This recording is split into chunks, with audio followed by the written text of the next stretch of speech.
Media बंधुओं, जैसा कि आप लोगों को ये विदित है कि आज मेरा खुद का अपना जन्मदिन और इस अवसर पर सबसे पहले मैं मीडिया बंधुओं को व पूरे देशवासियों को तथा सभी पदाधिकारियों एवं कार्यकर्ता आदि को भी नववर्ष 2025 की हार्दिक बधाई एवं साथ ही कुदरत से ये भी कामना करती हूँ कि अपने देश में ये नववर्ष इन सभी की जिंदगी में खूब खुशहाली व तरक्की। इस कामना के साथ ही अब मैं अपने जन्मदिन के संबंध में ये कहना चाहूँगी कि नववर्ष के पहले महीने में ही अर्थात आज के ही दिन दिनांक 15 जनवरी को पूरे देश भर में पार्टी के लोग मेरा जन्मदिन विशेषकर इसे जन कल्याणकारी दिवस पीपल्स वेलफेयर डे के रूप में मनाते हैं और इस दौरान उन जन कल्याणकारी योजनाओं के बारे में अपने लोगों को बताते हैं जिन्हें यहाँ यूपी में 4 बार मेरे नेतृत्व में रही बीएसपी की सरकार में शुरू व लागू भी किया गया, जिनसे फिर यूपी के खासकर गरीबों, दलितों, आदिवासियों, पिछड़े वर्गों, मुस्लिम व अन्य अकलियतों की स्थिति में काफी कुछ बदलाव भी आया है, सुधार भी आया है। और अब उन योजनाओं की देश में दूसरी पार्टियों की राज्य सरकारें भी काफी नकल कर रही हैं, लेकिन इन लोगों के प्रति उनकी नीति व नीयत साफ नहीं होने की वजह से फिर ये सरकारें इन्हें कोई विशेष लाभ नहीं दे पा रही। इतना ही नहीं बल्कि मेरी सरकार द्वारा यहाँ मजदूरों, बेरोजगारों, किसानों, व्यापारियों व अन्य मेहनतकश लोगों के साथ में युवाओं, छात्रों, महिलाओं, बुजुर्गों एवं विकलांगों आदि के हितों में भी अनेकों नई जन कल्याणकारी योजनाएं शुरू व लागू की गई,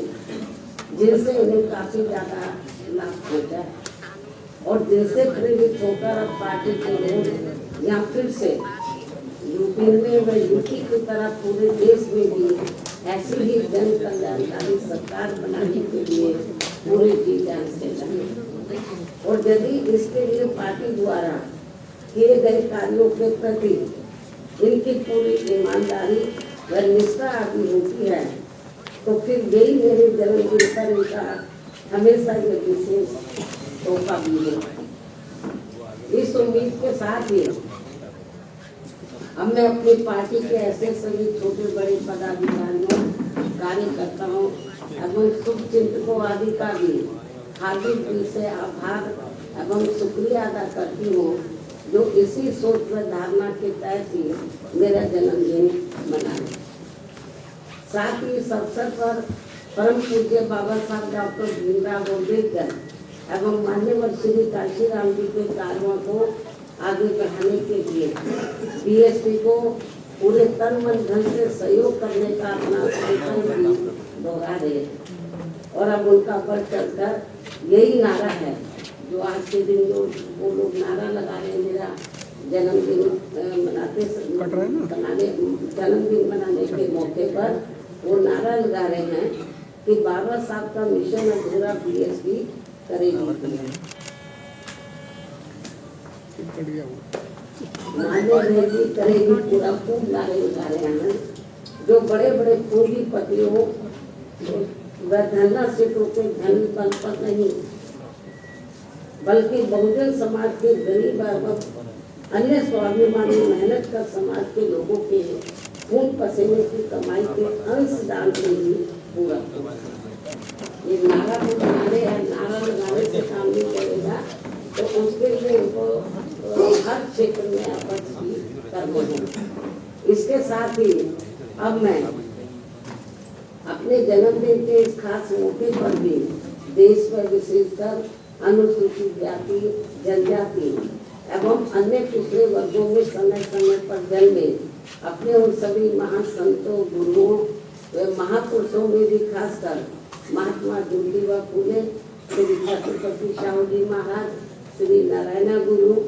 परम पूज्य बाबा साहब डॉक्टर भीमराव अम्बेडकर एवं मान्यवर श्री कांशीराम जी आदि को भी पूरे तय दिल से नमन एवं आदर सत्कार करती हूँ, जिन्होंने अपनी पूरी जिंदगी इन वर्गों के लोगों को अपने पैरों पर खड़ा करने के लिए समर्पित किए, जिनके अधूरे रहे कारवा को आगे बढ़ाने के लिए अब मेरी भी पूरी जिंदगी लगी हुई, जिससे प्रभावित होकर ही मान्यवर श्री कांशीराम जी के जीते जी से ही पूरे देश में पार्टी के लोग आज के दिन अर्थात हर वर्ष 15 जनवरी को मेरा जन्मदिन काफी उत्साह के साथ वैसे प्रेरणा एवं जन कल्याणकारी दिवस के रूप में बहुत ही गर्व व हर्ष के साथ मनाते हैं। और इस बार भी ये लोग मेरे 69वें जन्मदिन को हमेशा की तरह इसे मिशनरी भावना से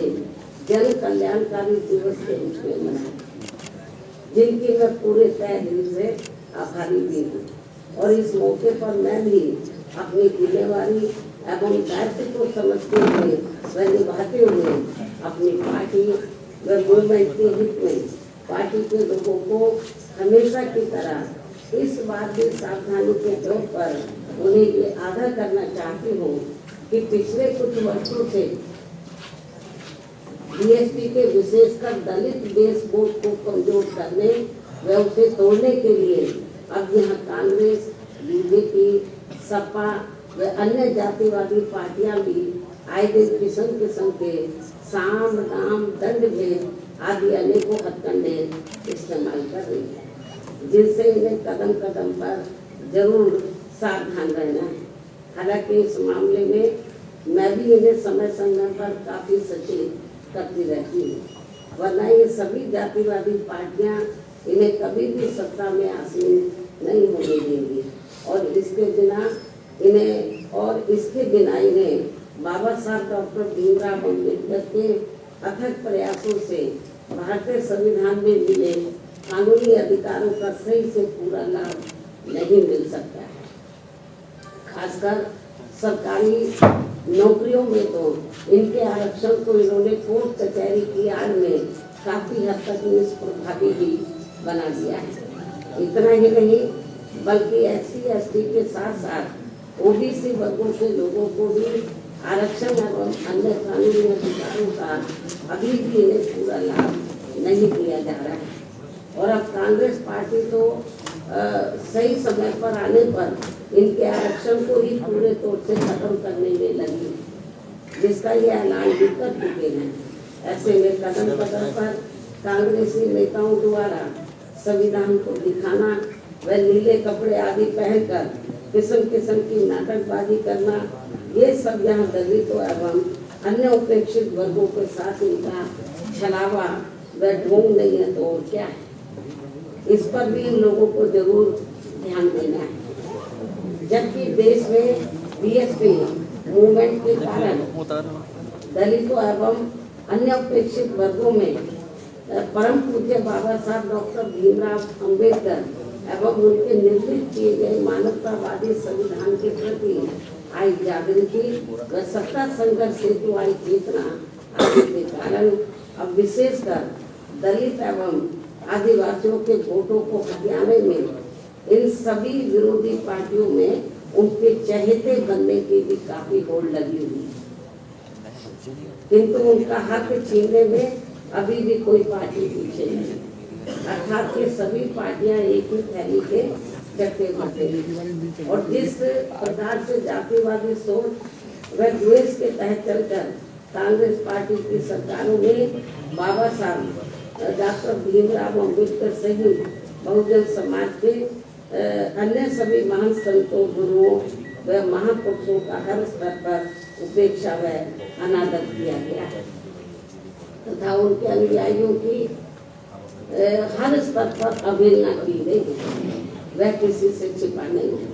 और ना ही दलित एवं अन्य उपेक्षित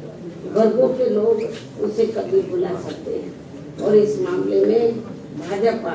व उनकी सरकारें भी कोई पीछे नहीं है, बल्कि जिस प्रकार से इस पार्टी के वरिष्ठ मंत्री ने संसद में बाबा साहब का अपमान किया है और उसका अभी तक भी उन्होंने पश्चाताप नहीं किया है, तो उससे अब इन वर्गों में इस पार्टी के प्रति रोष व आक्रोश कभी भी कम होने वाला नहीं है। चाहे इनके वोटों के लिए ये पार्टी आए दिन कितने भी अभियान क्यों न चलाती रहे और इस मामले में वोट जातिवादी चाल चरित्र व चेहरे वाली समाजवादी पार्टी की विशेषकर दलित वोटों के स्वार्थ में अपना रूप थोड़ा बदला दिखाने के लिए आए दिन किस्म किस्म के हथकंडे इस्तेमाल करने में लगी रहती है, जबकि यूपी में इनकी सरकार में दलितों के प्रति अन्याय, अत्याचार व इनके महापुरुषों का हुआ अपमान आदि को भला कौन भुला सकता है। इससे ये स्पष्ट है कि बाबा साहब एवं उनके संविधान तथा उनके द्वारा मिले आरक्षण व अन्य संवैधानिक अधिकारों को लेकर दलितों एवं अन्य उपेक्षित वर्गों की राजनीतिक शक्ति बीएसपी से ही बन पाई है, किंतु इनके वोटों के स्वार्थ के लिए कांग्रेस, बीजेपी व सपा आदि अब आसानी से कामयाब होने वाली नहीं है, जिसके लिए ये पार्टियां आए दिन किस्म किस्म के हथकंडे भी इस्तेमाल कर रही है, जिनसे इन लोगों को हमेशा सावधान रहना है। हालांकि इन वर्गों के साथ साथ अन्य सभी मामलों में भी केंद्र व राज्य सरकारों की अधिकांश चल रही गलत नीतियों एवं गलत कार्य प्रणाली की वजह से ही अब देश की जनता काफी ज्यादा दुखी व परेशान भी है, जो ये आए दिन ऐसी सरकारों के विरुद्ध काफी आवाज भी उठा रहे हैं, जिनसे भी अब कोई हल नहीं निकल पा रहे हैं। ये भी बड़ी चिंता की बात है। रोटी रोटी के नए नए नियम कानून बनाकर उनकी आड़ में भी यहाँ बेरोजगारों को वर्षों तक नौकरियों से वंचित रखा जा रहा है। फिर चुनाव में उनका मुंह बंद करने के लिए उनको किस्म किस्म के लुभावने वायदे कर दिए जाते हैं,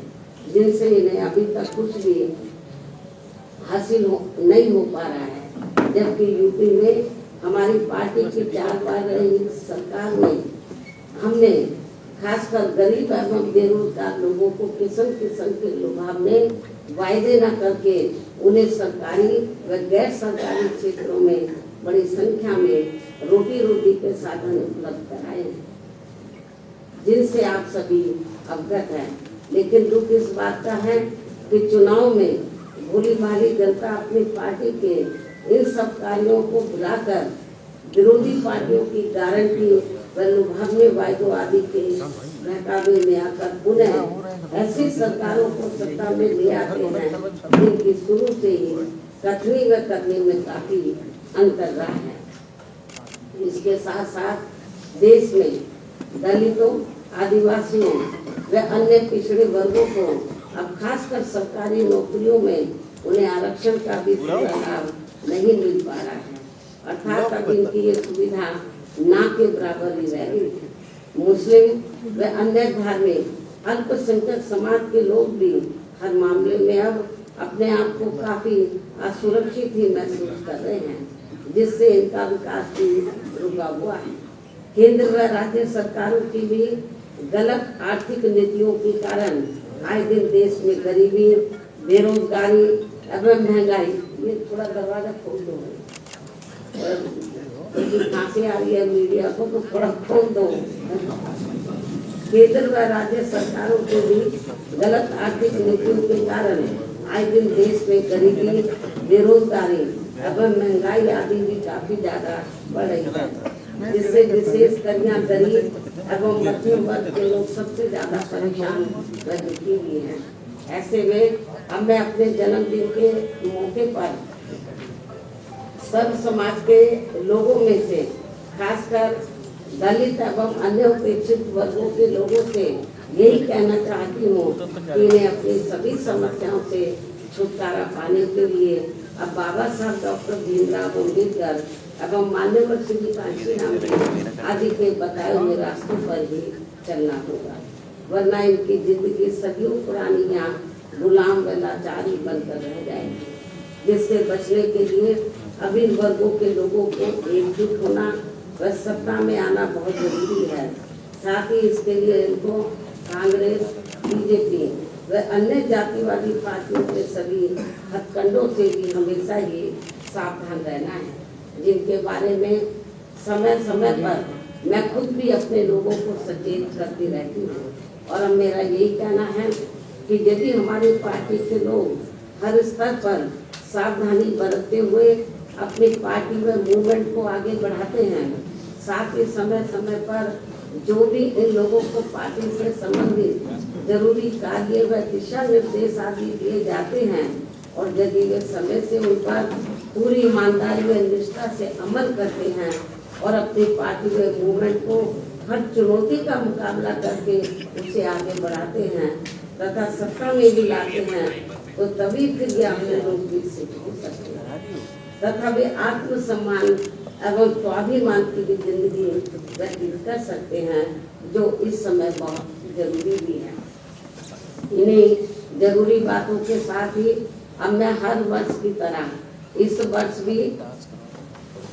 वर्ष भी आज अपने जन्मदिन के मौके पर मेरे नेतृत्व में अपनी पार्टी व मूवमेंट की 1 वर्ष की अवधि में जो भी गतिविधियां रही हैं, जिनका पूरा लेखा जोखा व विवरण मेरी किताब मेरे संघर्षमय जीवन एवं बीएसपी मूवमेंट का सफरनामा में हिंदी व अंग्रेजी में वर्णित किया गया है।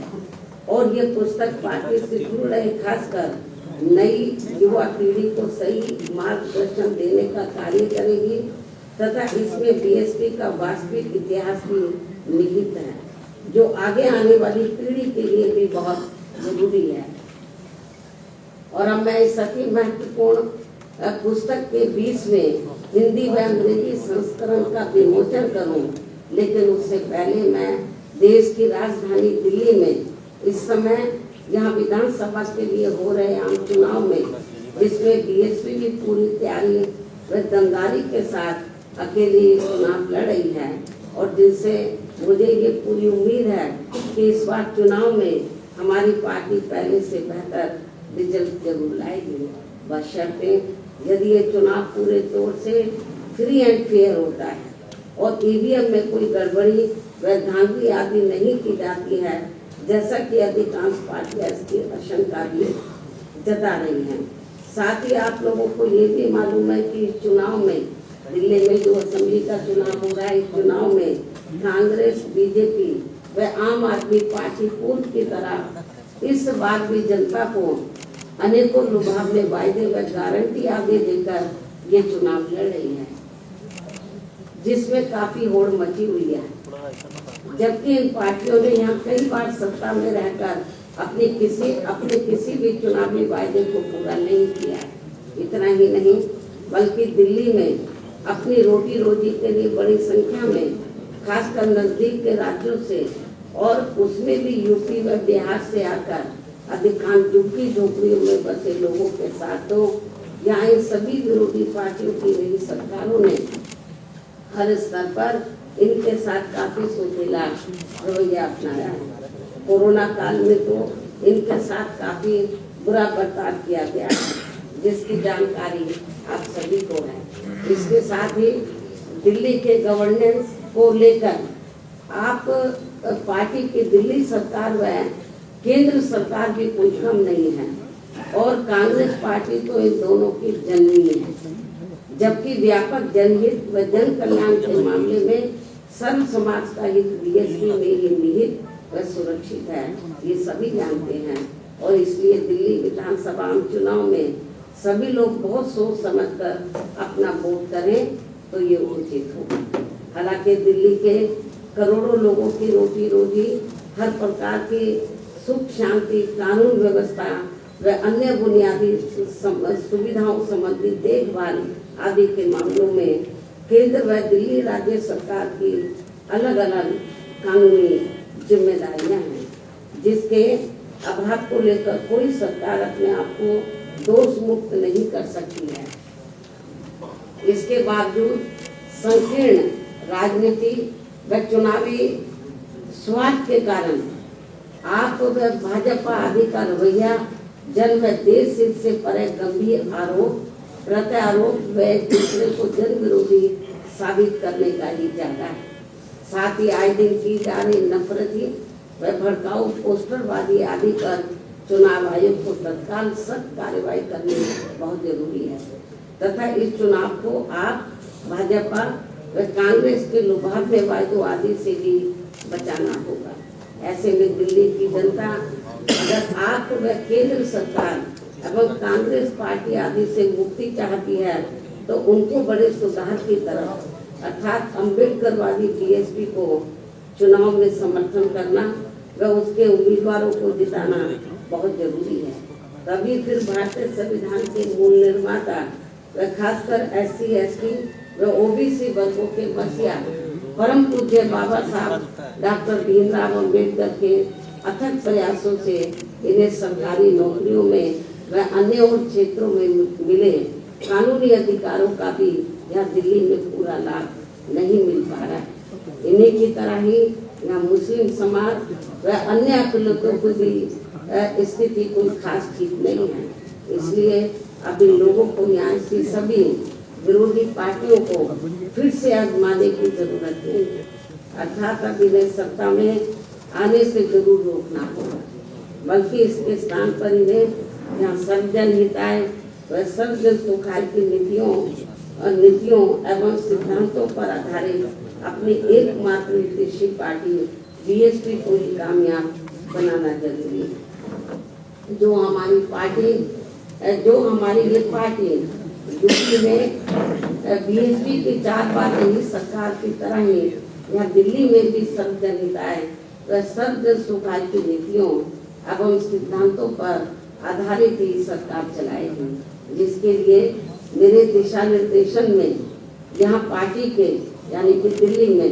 जिसके लिए मेरे दिशा निर्देशन में यहाँ पार्टी के नेशनल कोऑर्डिनेटर श्री आकाश आनंद के नेतृत्व में पार्टी दिल्ली यूनिट के लोग तथा अन्य वरिष्ठ पदाधिकारी भी पूरे जी जान से लगे। और ऐसा हो जाने पर ही तभी फिर यहाँ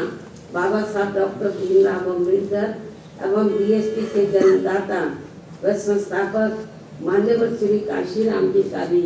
अधूरा रहा सपना जरूर साकार हो सकता है। इस भरोसे के साथ ही हमने अपनी पार्टी के लोगों से यहाँ दिल्ली विधानसभा आम चुनाव में कुछ ही महीनों के बाद होने वाले विधानसभा अपनी पार्टी का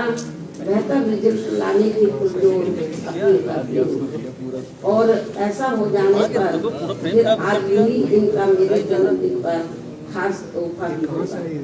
अब मैं अंत में अपनी पुस्तक का हमेशा की तरह आज अपने जन्मदिन के शुभ अवसर पर विमोचन भी कर रही हूँ। यहाँ विमोचन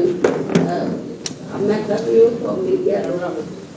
भैया नीचे हो जाओ यार, तुम लोग खड़े मत हो भाई। बैठे रहे तो ज्यादा अच्छा है। अरे नहीं हुए भैया, स्टेल भाई मोबाइल नीचे कर लो यार, नीचे करो भाई।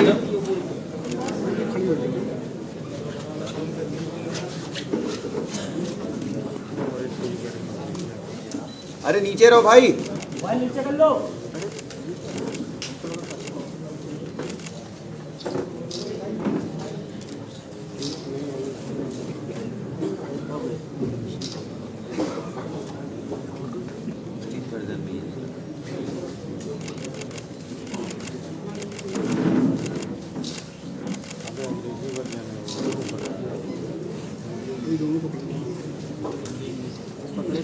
करवा देंगे।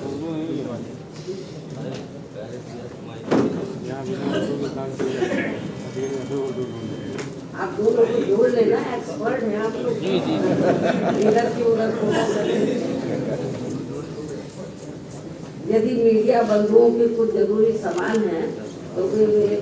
एक एक करके पूछ सकते हैं, वरना मैं आप लोगों से यही रजा लेती हूँ। धन्यवाद। जय भारत। अरे भाई पंकज बैठो, पंकज अरे बैठ जाओ भाई, बैठिए भाई। पंकज इस सवाल का जवाब तो आप राहुल गांधी से पूछो। आपको इसके बारे में मैं प्रेस मीडिया के जरिए अपनी बात स्पष्ट कर चुकी हूँ। बहन जी, मिल्कीपुर विधानसभा उपचुनाव में बीजेपी और सपा दोनों दलित वोट पर काफी फोकस करी हुई है। बीजेपी ने भी अपना कैंडिडेट दलित उतारा है। जो रिजर्व सीट है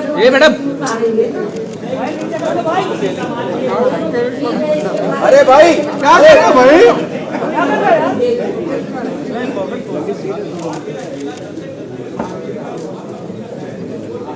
कोई बात नहीं, ये जब मेरी आप बात सुनो, अकेले चुनाव लड़कर ही हमने खास तौर से उत्तर प्रदेश में सन 2007 में अकेले अपने बलबूते पर चुनाव लड़कर हमने भाई माइक कौन हटा रहा है यार? तो पहले राजनीति की और अपनी राजनीति में काफी फर्क है। पहले अब दूसरी पार्टियां असूल और सिद्धांत छोड़कर तो जिस तरीके से साम दाम दंड भेद इस्तेमाल करते, तो जो दूसरी पार्टियां हैं हमारी जैसी पार्टी को खासतौर से खत्म करने में लगी हैं, तो इस किस्म की पार्टियां कुछ दिन तो कामयाब हो जाती हैं, लेकिन जब जनता जागरूक हो जाएगी तो फिर ये पार्टियां कामयाब नहीं है कि बीएसपी का समय फिर से आएगा।